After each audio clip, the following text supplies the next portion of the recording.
Long-delayed National Children's Hospital has missed yet another completion deadline, the 16th in 5 years. The €2.25 billion project, originally due this November, is now expected to stretch into 2026, costing taxpayers even more. In response, the hospital's board is withholding over €1 million in payments from the main contractor BAM, citing failure to meet key standards.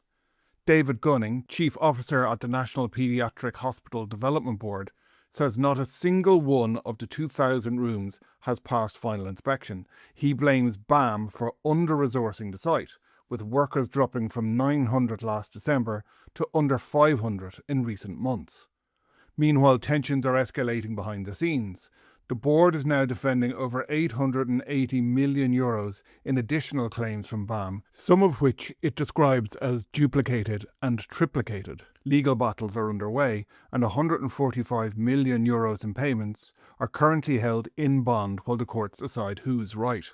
Health Minister Jennifer Carroll MacNeill has slammed BAM's claim that the hospital is 99% complete as not credible, accusing the company of failing to meet its own timelines.